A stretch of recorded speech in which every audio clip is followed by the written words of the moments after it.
नमस्कार दोस्तों, ये है भूमि और भूमि में आपका स्वागत है। आइए शुरू करते हैं। अभी कुछ दिनों पहले ही चाइना ने 12,70,000 रुपये एक एनजीओ को दिया, जो काठमांडू बेस्ड एनजीओ थी, ताकि वह वहाँ पे एक स्टडी कंडक्ट करा सके कि जो नेपाली कम्युनिटी है वो क्यों इंडियन आर्मी को ज्वाइन करती है तथा उसका सोशल और इकोनॉमिक इफेक्ट नेपाल में क्या पड़ता है।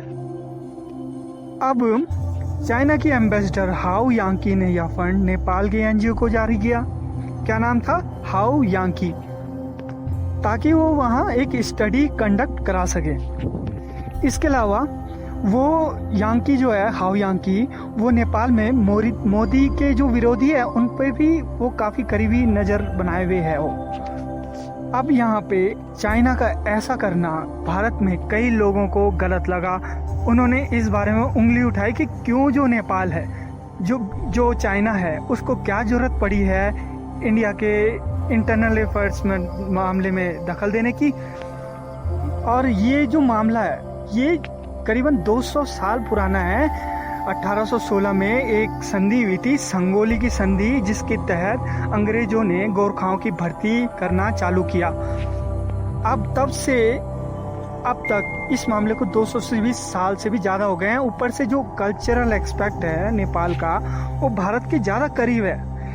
जो भारत के ज़्यादा करीब है क्योंकि हिंदुइज्म में कई चीज़ें ऐसी हैं जो हमको करीब लाती है।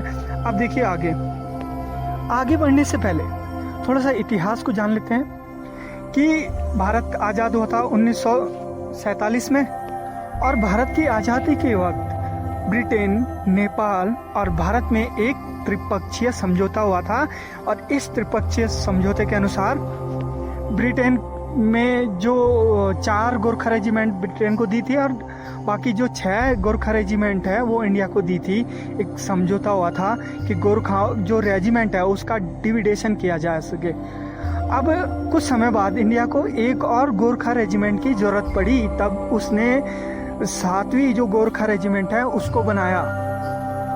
अब यहाँ पे देखो कि इन सब रेजिमेंटों में 2,800 नेपाली नागरिकों को रोजगार मिला हुआ है।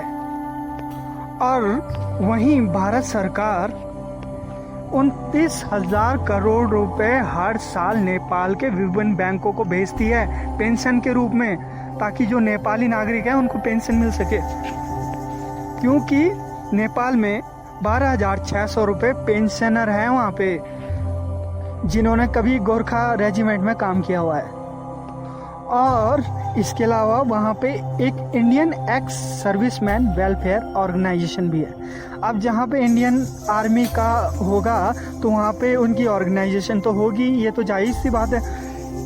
इसके अलावा गोरखाओं की एक विशेषता है कि इंडिया में उन्हें पर्वतीय इलाकों में लड़ाई का एक्सपर्ट माना जाता है, कि वो एक्सपर्ट है पर्वतीय इलाकों में लड़ाई करने का।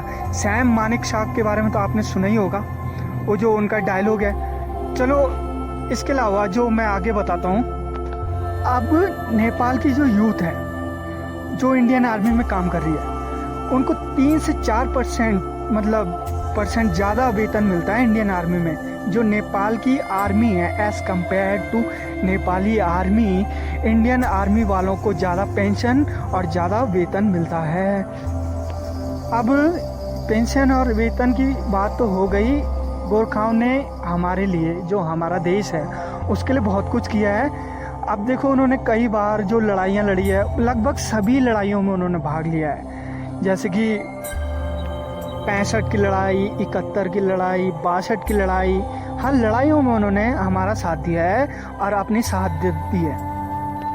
अब यहाँ पे देखो कि थोड़ा सा देखो कि जो चाइना है वो जो स्टडी करा रहा है वो क्या आपको लगता है कि वो सही है? वो सही नहीं है, क्योंकि जो हमारा कल्चर है वो सेम है। अब मैं यहाँ पे आपको बताना चाहूँगा कि हमारा कल्चर कैसे सेम है। कैसे देखो, ये हमारे, अब जाति पे आ जाता हूँ मैं। चलो, हम जो कल्चर है वो हमारा हिंदुइज्म है। अब जो हमारा त्यौहार है, होली, दिवाली, कई त्यौहार होते हैं, वो हमारे सिमिलर हैं, इसलिए हम लोग सिमिलर हैं। इसके अलावा हमारे पास जो रोटी बेटी का भी रिश्ता है। अब वहाँ पे जो कास्ट सिस्टम है वो भी हिंदू कास्ट सिस्टम है, वहाँ पे भी शर्मा पाए जाते हैं, जोशी, पोखरियल। अब देखो मैं औरों की तो नहीं जानता, पर पोखरियल जो कास्ट है, पोखरियाल नाम से, वो उत्तराखंड के इलाकों में पाई जाती है, पोखरियाल। अब नेपाल में पोखरियल बोलते हैं, तो उसके बारे में मैं ज़्यादा बता नहीं सकता। इसके अलावा नेपाल में यादव भी मिलते हैं, ब्राह्मण में मिलते हैं, कश्यप मिलते हैं।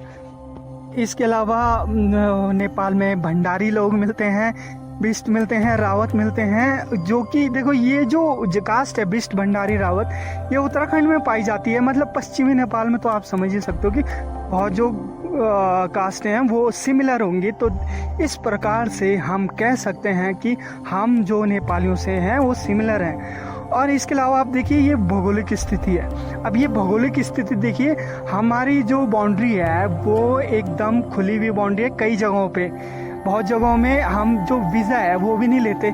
नेपाल में जाने के लिए भारतीय नागरिकों को कोई वीज़ा नहीं चाहिए। ऐसे ही नेपाल के नागरिकों को भारत में आने के लिए कोई वीज़ा नहीं चाहिए। मतलब जो ये कॉन्स्पिरेसी है ये केवल राजनेताओं में है, वो राजनीति खेल रहे हैं। पर जो हमारा मतलब लोग हैं, हमारे जो लोग हैं, उनमें कोई भी ऐसी चीज़ मौजूद नहीं है। हम जो लोग हैं वो एक हैं, और थोड़ा सा भाषा के आधार पर थोड़ा डिफरेंट हो जाता है, लेकिन ऑलमोस्ट वी आर सेम।